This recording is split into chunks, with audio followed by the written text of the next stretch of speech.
নমস্কার বন্ধুরা, লিপিকা ডায়েরিসে তোমাদের সবাইকে অনেক স্বাগত জানিয়ে শুরু করছি নতুন আরও একটি ব্লগ। সবাইকে জানাই গুড মর্নিং। আজকে কিন্তু স্টেশন থেকে ভিডিওটা স্টার্ট করছি। দেখো আমি কিন্তু এখন স্টেশনে এসে দাঁড়িয়ে আছি, আর এখন সকাল বাজে 5:30। 5:30 থেকে 5:45 বাজে। আমি আর আবির কিন্তু স্টেশনে এসে দাঁড়িয়ে আছি। আমার বাবা আমাকে নিতে আসবে। এটা কিন্তু ব্যারাকপুর স্টেশন। দেখো এটা হচ্ছে আমাদের ব্যারাকপুর স্টেশন। আবিরের ঘুম পেয়ে ঘুম থেকে টেনে তুলেছি তো, ওর এখনও ঘুমের ঝুলটাই কাটেনি। আমরা দেখো বেশ কিছুটা 10 থেকে 15 মিনিট আমাদের দাঁড়াতে হয়েছিল ব্যারাকপুরে এসে। আর বাবা রানাঘাট থেকে নিতে আসছে, তো বাবা ব্যারাকপুরে আমাদের নিতে আসবে, আবার বাবার সঙ্গে কিন্তু ফেরত যাব। তো দেখো এত সকাল, তবুও দেখে মনে হচ্ছে না যে আমি এত ভোর ভোর উঠে এখানে দাঁড়িয়ে আছি। এতটাই রোদ উঠে গেছিলো। এখন 5টা, 5:30 থেকে 6টা বাজলেই রোদ উঠে যায়। তো চলো, ওই দেখো বাবাও পৌঁছে গেছে। দেখতে পাচ্ছ ওই যে লাল শার্ট পরে বাবা কিন্তু ওই সাইডে আছে। আমাদের ট্রেনটা এই সাইডে আসবে 2 নম্বরে, তার জন্য আমরা 2 নম্বরে দাঁড়িয়ে আছি। কি রে দাদুরা দেখেছিস? সেই ছোটোবেলা থেকেই আমার বাবা ওর দাদুকে পেলে ওর আর কিছুই লাগে না। অনেক ছোট থেকেই আমার বাবা যখন ছোটোবেলায় আমাদের বাড়িতে আসতো বা আমি যেতাম, ও কিন্তু আমার বাবার কাছে ছাড়া আর কারোর কাছে থাকতো না। আর এখনও দেখো বাবা যখনই ওই সাইড থেকে এই সাইডে এসেছে, ও এক দৌড়ে কিন্তু চলে গেছে। যাই হোক, চলুন, উঠে গেছি কিন্তু ট্রেনে। এখন এই যে ট্রেনে দেখেছেন, ট্রেনটা পুরো ফাঁকাই ছিল। ব্যারাকপুর থেকে রানাঘাট যাওয়ার সময় সকালের ট্রেনটা ফাঁকাই থাকে, তেমন বেশি একটা ভিড় নেই। আর আমরা কিন্তু ওই সাইডে সিট নিয়ে নিয়েছিলাম। আর এই যে ব্যারাকপুরটাকে একটু বাই বাই করে বললাম যে চলো কিছুদিনের জন্য একটু ছুটিতে যাই। দেখেছো ব্যারাকপুর স্টেশনটাও কিন্তু সকালবেলা বেশ ফাঁকা। তো চলো গিয়ে বসি। আমার আবার ট্রেনে উঠলে প্রচণ্ড আকারে ভয় লাগে।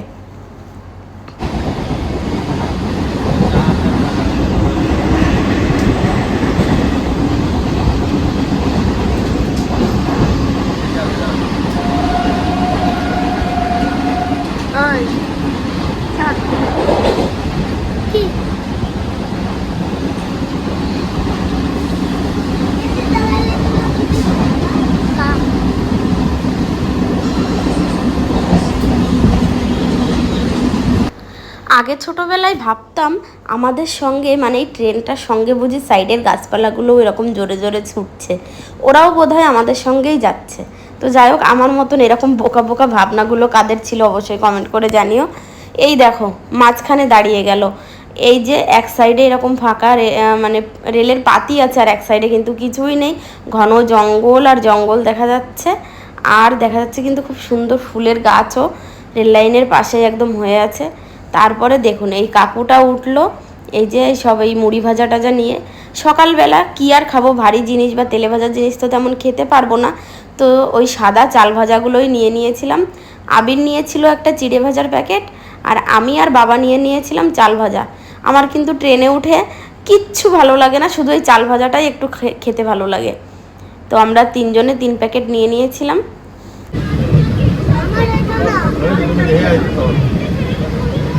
এইটা দেখাইনি, পুরো পিওর সাদাটা দেখাইছে মনে হয়। থাক থাক, ওইটারও মশলা দেওয়া ভালো।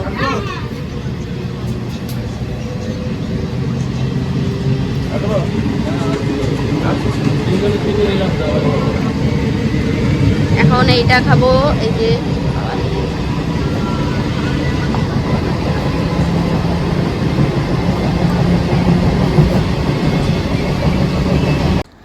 যাই হোক চলুন, পৌঁছে গেছিলাম কিন্তু বাড়িতে। তারপর বাড়িতে এসে আর ভিডিও করতে পারিনি, এত মাথায় যন্ত্রণা করছিল। তারপর ফোনেও চার্জ ছিল না, তো ফোন চার্জে বসিয়ে স্নান করে এখন কিন্তু এটা দুপুরের খাবার। তো যাই হোক চলো, আমি দুপুরের খাবারটা তোমাদেরকে একটু দেখাচ্ছি। মা রান্না করেছে, আমার সব ফেভারিট জিনিসগুলো মা রান্না করে রেখেছে।